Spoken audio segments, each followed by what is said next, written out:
really want to do is I want to reach in, rip out their heart, and eat it before they die. September 15th, 2008, Monday morning.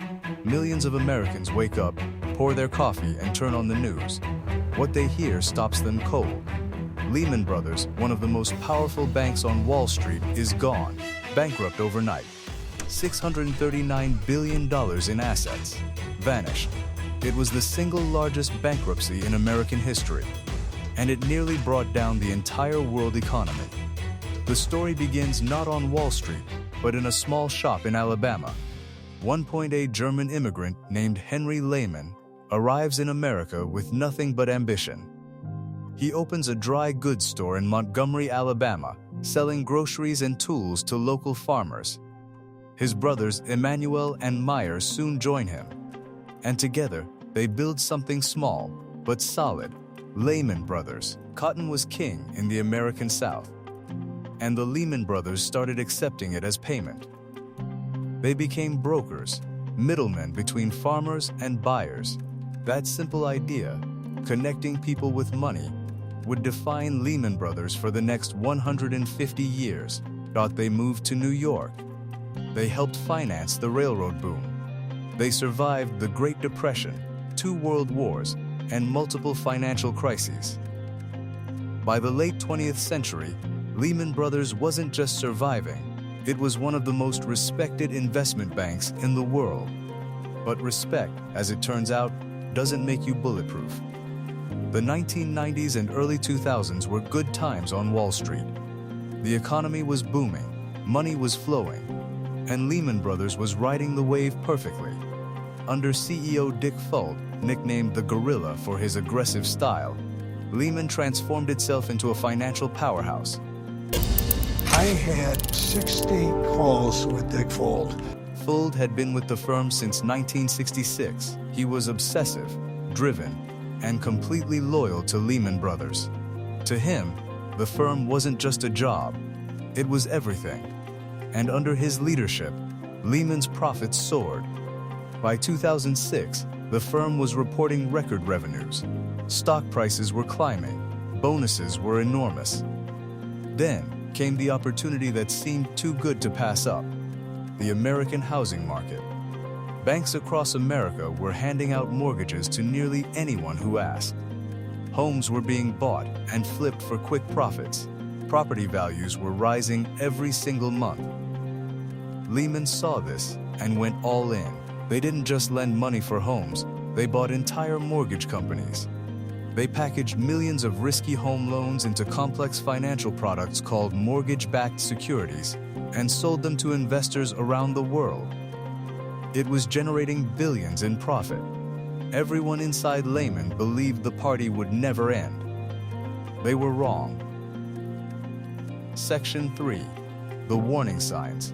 By 2006, cracks were beginning to appear in the American housing market.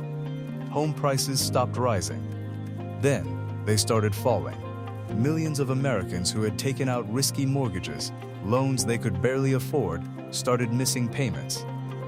Then, defaulting entirely. The mortgages that Lehman had packaged and sold to the world were turning toxic. Some analysts inside the firm raised alarms. The risk was too high. The exposure was too great. They needed to pull back. Dick Fuld disagreed. He believed the market would recover. He doubled down. In 2007, as other banks began quietly reducing their exposure to real estate, Lehman Brothers actually increased theirs. They were borrowing massive amounts of money, sometimes $30 for every $1 they actually owned, to make even bigger bets on the housing market. This is called leverage, and when it works, it makes you extraordinarily rich. When it doesn't, it destroys you completely. The housing market did not recover.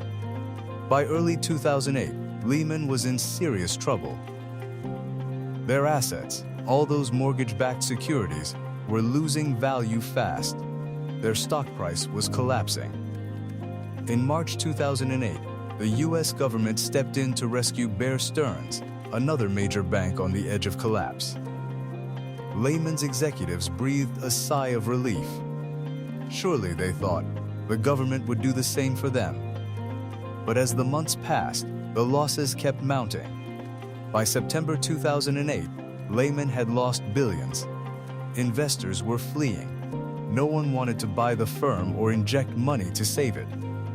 Dick Fuld made desperate phone calls to other banks, to foreign investors, to the US government. Nobody came. On the night of September 14, 2008, after a frantic weekend of last-minute negotiations in New York, it became clear that no rescue was coming. At 1:45 in the morning on September 15th, Lehman Brothers filed for bankruptcy. 25,000 employees showed up to work that Monday morning and lost their jobs. Stock markets around the world went into freefall. Banks stopped lending to each other. Credit froze globally. The financial crisis that followed cost millions of ordinary people their savings, their homes, and their jobs. All because one company, one of the oldest and most trusted names in finance, got too greedy, too reckless, and too blind to see what was coming. The fall of Lehman Brothers wasn't just a Wall Street story. It was a human story. It's a story about what happens when ambition replaces judgment, when the pursuit of profit silences the voices of caution, when institutions that are trusted by millions start believing they are untouchable. Dick Fuld, the man who gave everything to Lehman Brothers, later said he had no idea the firm was in such danger. Many didn't believe him. What we do know is this: the warning signs were there. They were ignored. And that is perhaps the most important lesson of all. In finance, in business, in life, the difference between a great rise and a catastrophic fall is often just the willingness to listen when someone tells you to stop. Lehman Brothers is gone. But the lessons it left behind are worth billions if you're paying attention. This is Rise Riches, where we tell the stories behind the money, the rises, the falls, and everything in between. If this story made you think, hit subscribe, because next week we're uncovering another story that will change how you see the world of wealth